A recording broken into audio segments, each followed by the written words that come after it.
আসসালামু আলাইকুম ভাইয়ারা, কেমন আছো সবাই? আশা করি ভালো আছো। আজকে আমি আসলাম তোমাদের সাথে রিদওয়ানুর রহমান রিয়াদ।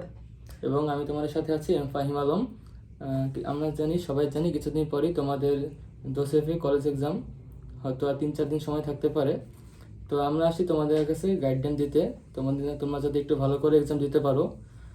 আমি হচ্ছি জোসেফের 23 ব্যাচ, বর্তমানে আছি ঢাকা ইউনিভার্সিটিতে প্রিন্টিং অ্যান্ড পাবলিকেশন স্টাডিজ ডিপার্টমেন্টে, এবং আমার সাথে আছে রিদওয়ানুর রহমান রিয়াদ। আমিও HSC 23 batch from Saint Joseph Higher Secondary School, আর এখন আছি Holy Family Red Crescent Medical College, Dhaka. আসলে এখন আর হাতে বেশি সময় নেই, তো এখন আমরা চেষ্টা করব আমাদের অভিজ্ঞতা থেকে আর কি তোমাদের যতটুকু সাহায্য করা যায় ওইটুকু আর কি তোমাদেরকে সাহায্য করার। তো আসলে তোমাদের এসএসসি এক্সাম তো শেষ হলো, তারপরে অনেকটা টাইম গেল। এরপরে টাইম যেতে যেতে তো আর মাত্র কয়েকটা দিন সময় আছে। 4-5 দিন হয়তো থাকতে পারে। হ্যাঁ, তো এই টাইমের মধ্যে আসলে তোমাদের বাকি এখন আর কি আর নতুন করে ওইভাবে কিছু করার নেই। তো এই আর কি, তো আমরা এখন চেষ্টা করবো আর কি জাস্ট তোমাদের কি এই লাস্ট মুহূর্তেটাতে তোমরা কিভাবে আর কি কি করতে পারো এটা আর কি, যাতে তোমাদের একটু গাইড করতে পারি। তাহলে এখন আমরা তোমাদেরকে আমাদের এক্সামের এক্সপিরিয়েন্সগুলো জানাই। আমাদের এক্সাম হয়েছিল এসএসসি পরীক্ষার রেজাল্ট দেওয়ার 1.5 মাসের মধ্যে সম্ভবত। তো এক্সাম আসলে শুনতে হয়তো অনেক কঠিন লাগতে পারে, ভয় লাগতে পারে, বাট অত কঠিন কিছুই না, অনেক সিম্পল একটা এক্সাম। পরীক্ষা দিন সকালে শুধুমাত্র যাবা, পরীক্ষা দিয়ে চলে আসবা। এখন কথা হচ্ছে আমাদের এক্সাম এক্সপিরিয়েন্সগুলো বলি। এক্সামগুলো কয়েকটা শিফটে হয়, তোমরা সবাই জানো যে হয়তো জোসেফের পরীক্ষা সম্ভবত 31 মে এবং 1 জুন, এবং 2 দিনই সকাল বিকাল মিলিয়ে হয়তো 6টা শিফট থাকতে পারে। এখন যে শিফটই করো না কেন, কোশ্চেন কোয়ালিটি সেম হবে, অবশ্যই ডিফারেন্ট থাকবে, বাট কোয়ালিটি সেম হবে। সবগুলো শিফটই সেম কোয়ালিটি মেনটেন করা হবে। তো সবার আগে তোমাদেরকে যেটা করতে হবে, কোশ্চেন দেখে ঘাবড়ানো যাবে না। কোশ্চেন কঠিন হতেই পারে, আবার সহজ আসতে পারে।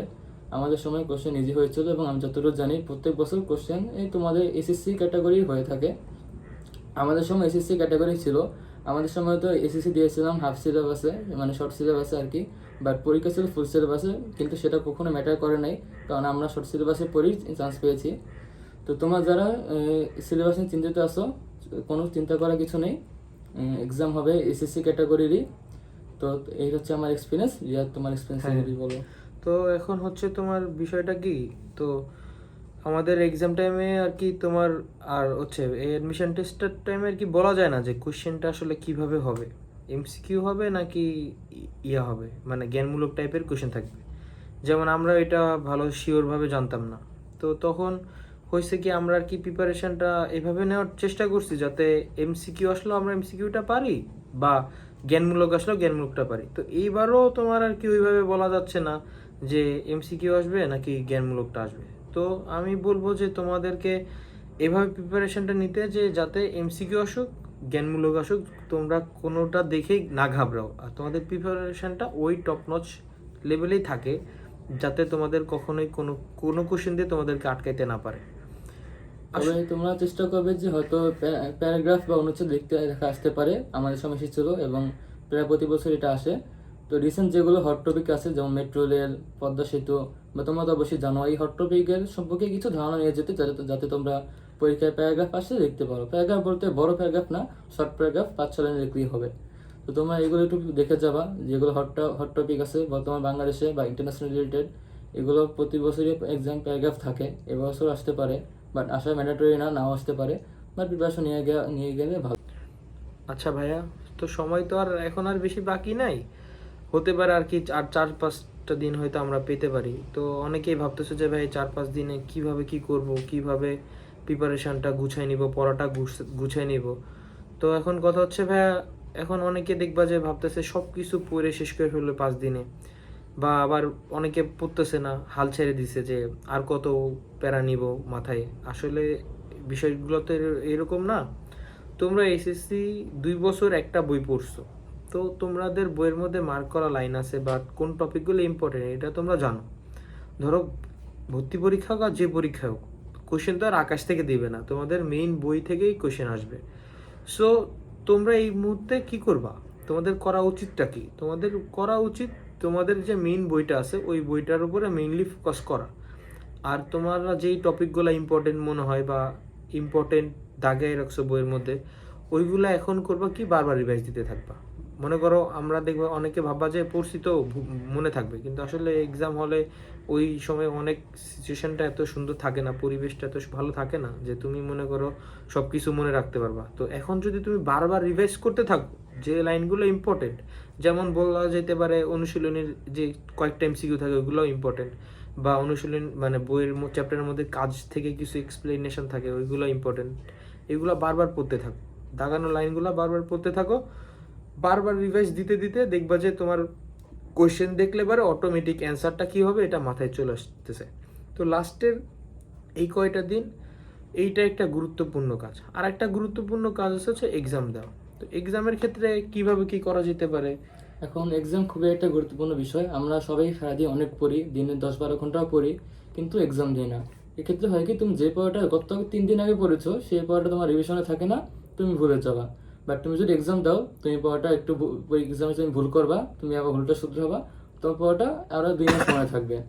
তাই তুমি এখন যেই কাজটা করতে পারো, যে 3-4 দিন সময় আছে, তুমি নিজে নিজে বাসায় যত পারো এক্সাম দাও। তুমি দরকার হলে 3 ঘন্টা পড়ো, 4 ঘন্টা এক্সাম দাও। এক্সাম এসে ভালো কিছু তোমার শেখার সোর্স হতে পারে না। এখন কথা হচ্ছে তুমি এক্সামগুলো কীভাবে দিবা, কই থেকে দিবা। তোমার কাছে যদি কোনো টেস্ট পেপার থাকে, তুমি এসএসসি দিয়ে আসছো কিছুদিন আগে, তো সেই টেস্ট পেপারে অনেকগুলো এমসিকিউ থাকবে। তুমি এমসিকিউগুলো নিজে নিজে বারবার সলভ করো, জ্ঞানমূলকগুলো বারবার নিজে নিজে চেষ্টা করো সলভ করতে। যদি টেস্ট পেপার নাও থাকে কোনো সমস্যা নেই, তোমার একটা বই নাও, বই থেকে তুমি যে দাগানো লাইনগুলো পড়েছো সেই দাগানো লাইনগুলোর উপরে তুমি মনে করার চেষ্টা করো তুমি দাগানো লাইনগুলো মনে করতে পারছো কিনা। ধরো যে কোনো একটা চ্যাপ্টার নিলে, ধরো ফিজিক্সের কোনো একটা চ্যাপ্টার, তুমি একটা বই রিডিং একটা পেজ খুললা, তুমি খুলে আগে পেজটা একবার চোখ বোলাবা, তুমি সূত্রগুলো দেখবা। এখন তুমি করবে কি, এই সূত্রগুলো তুমি নিজে নিজে খাতায় লিখবা। তোমার যদি ভুল হয় তাহলে তুমি ভুল করলে হলে তো অনেক ভালো। এভাবে যদি তোমার কাছে কোনো টেস্ট পেপার নাও থাকে, তুমি নিজে নিজে এক্সামগুলো দাও। সবগুলো বই তুমি এইভাবে সূত্রগুলো কভার করো, বইয়ের মেইন পয়েন্টগুলো এভাবে কভার করো, এটাই তোমার কাছে সবচেয়ে ভালো এক্সাম। বাট তুমি যদি নিজেকে যাচাই না করো, তুমি বুঝতে পারবে না তোমার র্যাঙ্কিংসটা কোথায়। তাই তোমার র্যাঙ্কিংস বুঝতে হলে এই 4-5 দিনে বেশি বেশি এক্সাম দাও। আর এতে করে হবে কি, তোমার হাতটাও অনেক গতিশীল হবে, তোমার পরীক্ষার ক্ষেত্রেও সূত্রগুলো মনে থাকবে, তুমি ম্যাথে আটকাবা না। আর একটা কথা, যেহেতু ম্যাথের কথা চলেই আসলো, এই 4-5 দিনের দরকার বারবার প্র্যাকটিস, বেশি বেশি প্র্যাকটিস। তুমি ফিজিক্স ম্যাথ অনেক পড়ো, কিন্তু প্র্যাকটিস করো না, তুমি আসলে পরীক্ষা গিয়ে মেলাতে পারবা না ম্যাথ। তাই এই 4-5 দিনে তুমি অনেক বেশি ম্যাথ প্র্যাকটিস করো। যেই টপিকগুলো তুমি একটু কম পারো বা তোমার কাছে ভয় মনে হয়, সেগুলো বারবার দেখো, সূত্রগুলো রিভাইজ দাও বই থেকে বা গাইড থেকে, বারবার ম্যাথগুলো প্র্যাকটিস করো। পরীক্ষা এইগুলোই আসবে, কোনো কঠিন ম্যাথ আসবে না। এসএসসি তোমাদের যা দিয়েছো, তোমাদের বইয়ে যা ম্যাথ আছে ওইগুলোই আসবে, সিম্পল ম্যাথই আসবে। তুমি সিম্পল জিনিসগুলো ভুল করো না, তাহলেই তোমার চান্স নিশ্চিত। আচ্ছা, এবার আমরা বলি, হ্যাঁ মানে এক্সামে মানে হয় কি, প্রিপারেশন সবারই মোটামুটি ভালোই থাকে। মানে প্রিপারেশন দেখবা তুমি যা নিচ্ছ, তোমার আরেকটা ফ্রেন্ড তারাও ওই অলমোস্ট সেম প্রিপারেশন নিচ্ছে। তো এক্সামে তোমার আর ওর মধ্যে মানে পার্থক্যের বিষয়টা কি হবে, এইখানেই আসে হচ্ছে এক্সামের বিষয়টা। তুমি মনে করো এক্সামে অনেক অল্প টাইমে অনেক এমসিকিউ দেওয়া লাগবে। তো সেই ক্ষেত্রে তুমি যদি বাসায় যে ভাইয়া যে কথাটা বললো যে এক্সাম দিয়ে প্র্যাকটিস করা, তো তুমি বাসায় যত বেশি প্র্যাকটিস করবা, তোমার হাত তত ভালো হবে, তুমি তত টাইম ম্যানেজ করতে পারবা, তোমার পরীক্ষাটা অনেক ভালো হবে। তো এক্সাম দেওয়াটা অনেক বেশি গুরুত্বপূর্ণ, অনেক বেশি। তুমি কতটুকু পড়ছো এতদিন, তা যা পড়ার পড়ে ফেলছো, এখন তোমার টাইম ম্যানেজমেন্ট করা, হাতের স্পিড বাড়ানো, মানে সলিউশন স্পিড বাড়ানো, এই সবগুলো বেশি ইম্পর্টেন্ট। আর এইগুলো সবই আসবে এক্সাম দেওয়ার মাধ্যমে। আচ্ছা, এবার আমরা আরেকটা কথা বলি, যেহেতু তোমার জানো জোসেফের এক্সামে একটা ভাইবা একটা সম্পর্ক আছে। তবে ভাইবা শুনতে অনেক কঠিন লাগতে পারে, অনেক ভয়ের কিছু মনে হতে পারে, বাট এটা আসলে ভয়ের কিছুই না। এটা মনে করো একটা কনভারসেশন তোমার একজন টিচারের মধ্যে। এখন কথা হচ্ছে, এটার প্রিপারেশন কি নিবা, কিভাবে নিবা। তুমি একটা কাজ করতে পারো, প্রতিদিন তোমার পড়ার সময় থেকে 5 মিনিট ব্যয় করতে পারো তোমার নিজেকে পরিচয় করাতে। ধরো তোমার সামনে একজন বসে আছে, তুমি তোমার ফোনে ক্যামেরা অন করবে, 5 মিনিট তুমি নিজেকে ডিসক্রাইব করবা, তোমার নাম কি, কই থাকো, কীভাবে এখানে আসছো, পড়ালেখা কোথায় হয়েছে, বা ভবিষ্যৎ তোমার পরিকল্পনা কি, এগুলো তুমি ডিসকাস করো, যাতে তোমার কথা জড়তা কেটে যায়। তোমার ভাইবা এটাই দেখে তুমি কনফিডেন্স কিনা, তোমার কতটুকু বলার জড়তা কাটে, বা তোমার বলতে পারো কিনা, তুমি ভয় পাচ্ছ কিনা, মূলত এগুলোই দেখে। ভাইবাতে তোমাকে একাডেমিক প্রশ্ন কখনোই আটকাবে না। যদি কোনো প্রশ্ন করো, তুমি যদি নাও পারো, সেটা কখনোই ফ্যাক্ট করবে না, কারণ তুমি অলরেডি রিটেন এক্সাম দিচ্ছ। তোমাকে চান্স পাওয়ার জন্য রিটেন এক্সামই এনাফ। ভাইভাতে তোমাকে দেখবে তুমি সেখানে পড়ার জন্য মানসিকভাবে যোগ্য কিনা, তোমার পড়ার সৎসাহস আছে নাকি, তুমি পড়তে ইচ্ছুক কিনা। তো ভাইভাতে তোমাকে হয়তো অনেক প্রশ্ন করতে পারে, অমূলক প্রশ্ন হতে পারে, তুমি ঘাবড়াবে না, তুমি শান্তভাবে সাহসভাবে এক্সাম দিবে বা ভাইভা দিবে, বা স্যারদের যা বলবে সেভাবেই তুমি অ্যান্সার দিবে। কোনো স্যারদের সাথে কোনো বেয়াদবি করার কোনো দরকার নেই। তুমি সেখানে স্যাররা যা বলবে তাই মানতে হবে। যদি স্যাররা বলে তুমি দোষে পড়বা না, মানে তুমি পড়বা না, সবই স্যারদের ইচ্ছা।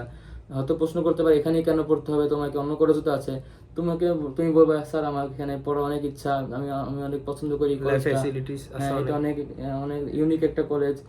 তুমি যে জন্য আসলে পড়তে চাও সেগুলো তুমি ব্যাখ্যা করবে। আসলে স্যাররাও জানে যে সেন্ট জোসেফ কেন অন্যদের থেকে আলাদা। তো তুমি সেই বিষয়গুলি বলবা, তোমার একাডেমিক কারিকুলামগুলো বলবা। এগুলো আসলে ভাইবা, আসলে কঠিন কিছু না। আমাকে জিজ্ঞেস করেছিল যে তোমার নাম কি, জোসেফে কেন পড়তে চাও, তুমি কি স্কুলে কোনো ক্লাবিং করতে কিনা, এই তিনটে, আর তেমন কিছু করেনি। আর বলেছিল যে তোমার এসএসসি পরীক্ষাতে কেমন ছিল, প্রশ্ন কেমন ছিল, এই মানে একটা ফ্রেন্ডের সাথে যেরকম কনভারসেশন হয় সেরকম কনভারসেশনই, ভয় কিছু নেই। আর এই ভাইভাটা হবে তোমার রিটেন এক্সামের মাঝখানে। ধরো রিটেন এক্সাম 2 ঘন্টা হলো, 1 ঘন্টা পর তোমাকে ডাক দিল ভাইভার জন্য, রুমের পাশে ভাইভা বোর্ড থাকবে, সেখানে তোমাকে ডেকে নেবে 2 মিনিটের জন্য, তোমার সাথে কথা বলবে। বিষয়টা হয় কি যে তোমার এক্সামের মধ্যে দেখবা হুট করে টিচার তোমাকে ডাক দিছে।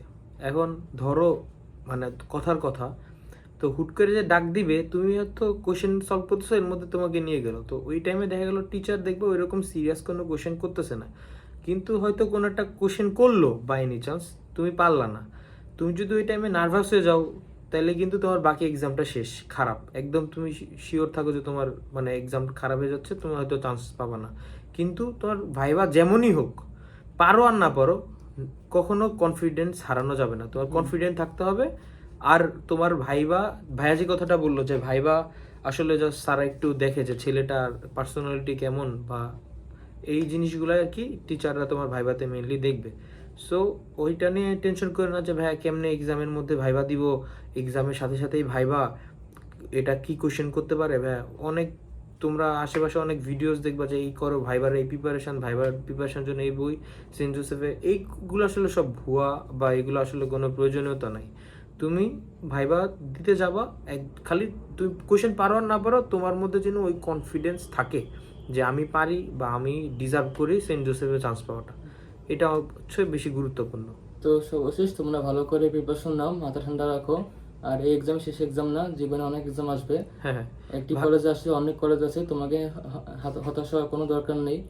তুমি ভালো করে প্রিপারেশন নাও। আর এক্সাম অনেক ইজি, কোশ্চেন অনেক ইজি, তুমি নিজেই দেখবা এক্সাম দিতে গেলেই। শুধু এই লাস্ট কয়েকটা দিন একটু ধৈর্য হারা হয়েও না, একটু পরিশ্রম করো। এই কয়েকটা দিন নিজের যেগুলো বারবার পড়ে এসেছো সেগুলোই পড়ো, নতুন কিছু পড়ার কোনো দরকার নেই। এগুলোই বারবার রিভাইজ দাও, আর মাথা ঠান্ডা রাখো, বেশি করে খাওয়া দাওয়া করো, শরীর সুস্থ রাখো, তাহলে ইনশাল্লাহ পরীক্ষা ভালো হবে। সুস্থতা থাকা কিন্তু অনেক বেশি গুরুত্বপূর্ণ। তো অনেকে হয় কি, আমাদের ফ্রেন্ডদেরও দেখছি যে প্রিপারেশন অনেক ভালো, কিন্তু এক্সামের আগে হুট করে অসুস্থ হয়ে গেছে, মানে নার্ভাস হয়ে টেনশন করতে করতে অসুস্থ হয়ে গেছে, এক্সাম কিন্তু পুরোটা শেষ হয়ে গেল। আসলে তাইলে এবারে নার্ভাস হওয়া বা টেনশন করার কোনো দরকারই নাই, কোনো প্রয়োজনীয়তাই নাই।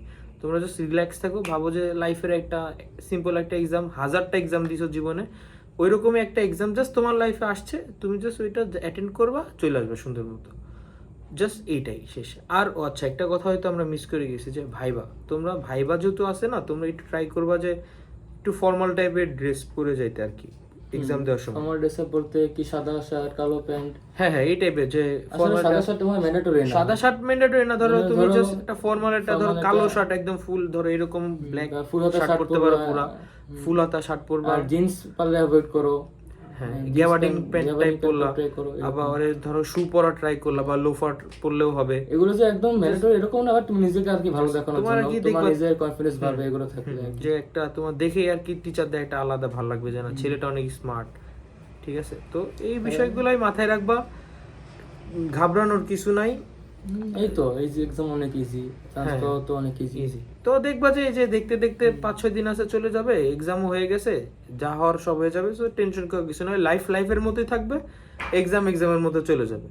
সো এইগুলো নিয়ে আসলে এত টেনশন করার কিছু নাই।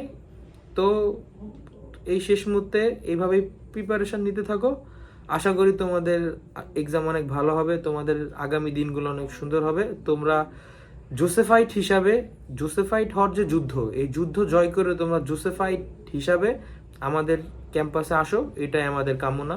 ইনশাআল্লাহ। ইনশাআল্লাহ। আল্লাহ হাফেজ। হ্যাঁ।